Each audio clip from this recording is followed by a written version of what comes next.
خدائے بزرگ و برتر کے زندہ جلالی قدوس اور قوی نام میں عقیلہ داؤد کی طرف سے آپ کو بہت سا سلام۔ میرے عزیز سامی، بسا اوقات زندگی ایسے موڑ پر آن کھڑی ہوتی ہے کہ کچھ سجھائی نہیں دیتا، کیا تو کیا کیا جائے، کس طرح سے مشکلات سے پر ان پہاڑوں کو عبور کیا جائے، کیسے دائیں بائیں سے طوفان کی زد میں گھری زندگی کو بچایا جائے۔ ماضی میں رونما ہوا ایک تاریخی واقعہ جس سے ہم سب واقف ہیں، جب قوم بنی اسرائیل حضرت موسیٰ کی رہنمائی میں خدا قادر کے حکم کے مطابق فرعون کی غلامی سے آزادی پا کر نکلے تو سامنے بحر قلزم تھا اور پیچھے فرعون کی فوج، اور خود فرعون بے بسی کی حالت میں بڑبڑا اٹھے۔ حضرت موسیٰ کو مردے الزام ٹھہرانے لگے کہ اس طرح مرنے سے تو بہتر تھا کہ ہم فرعون کی غلامی میں زندگی بسر کرتے، سمندر میں غرق ہونے سے کہیں بہتر تھی وہ زندگی۔ تب مرد خدا حضرت موسیٰ نے لوگوں سے کہا، ڈرو مت، چپ چاپ کھڑے ہو کر خداوند کی نجات کے کام کو دیکھو جو وہ آج تمہارے لیے کرے گا۔ کلام مقدس میں خروج کی کتاب اس کے 14ویں باب کی 13ویں آیت میں اس بیان کو ہم پڑھتے ہیں۔ میرے عزیز سامی، زندگی میں کچھ ایسے پل آتے ہیں جہاں ہمیں خاموش ہو کر انتظار کرنے کی ضرورت ہے، اس خاموشی کو اپنی طاقت بنانے کی ضرورت ہے، اور خاموشی میں خدا پر بھروسہ اور تکیہ کرنے کی ضرورت ہے۔ مرد خدا موسیٰ کو خدا کی قوت اور قدرت پر کیسا یقین و بھروسہ تھا کہ آپ نے فرمایا، خاموش ہو جاؤ، چپ چاپ کھڑے رہو، انتظار کرو۔ اور انتظار کیسے کرو؟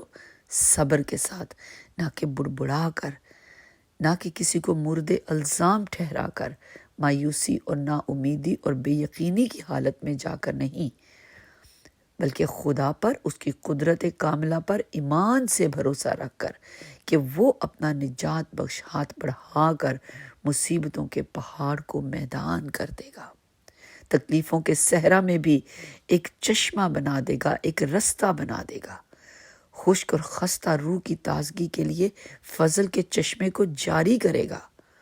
پس خاموش ہو کر خدا قادر کی کامل قدرت پر بھروسہ رکھ کر انتظار کرنا ہے۔ خداوند ہماری طرف سے جنگ کرتا ہے، اسی طرح جس طرح خدا نے بنی اسرائیل کے لیے فرعون سے جنگ کی۔ مرد خدا موسیٰ یقیناً نہیں جانتا تھا خدا دراصل کیا کرے گا، لیکن موسیٰ کو یہ ایمان، یقین اور بھروسہ تھا کہ خدا ضرور ہی اپنی نجات کا کام کرے گا۔ اور خداوند نے بحر قلزم کو 2 حصوں میں تقسیم کر دیا تاکہ اس کے لوگ بآسانی، بڑے آرام سے اس کو پار کرتے ہوئے وعدہ کی سرزمین ملک کنعان تک جا پہنچے۔ ہمیشہ انسانی حکمت عملی کام میں نہیں آتی میرے عزیز سامی، کئی بار کچھ سجھائی نہیں دیتا، عقل و دانش کام کرنا بند کر دیتی ہے۔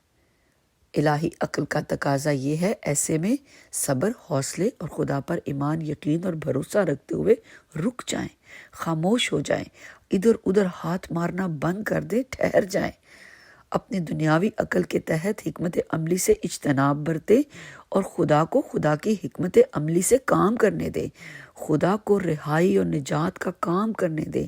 وہ کڑی آزمائشوں سے، مصیبتوں سے لڑنا سکھاتا ہے، اس کے حکم کا انتظار کریں، اس کی آواز کو سننے کے لیے خاموش ہونا پڑے گا، تب ہی سمجھ آئے گی مصائب و مشکلات سے کیسے نکلنا ہے۔ میرے عزیز سامی، ہماری زندگی میں کوئی بھی ایسا مسئلہ ہے، کوئی بھی بڑا کام جو ہے جو ابھی تک نہیں ہو رہا، یقین کیجئے یہ سال دروازوں کے کھلنے کا سال ہے۔ خداوند کوئی بڑا کام کرنے والا ہے، خدا راستہ بنانے والا ہے، آزمائشوں سے نکلنے والا ہے۔ بس بے خوف ہو جائیں، خاموش ہو جائیں تاکہ خدا کی آواز کو سن سکیں، چپ چاپ کھڑے ہو کر خدا کی نجات کے کام کو اپنی زندگی میں، اپنے خاندان کی زندگی میں دیکھیں جو وہ کرنے جا رہا ہے۔ آمین۔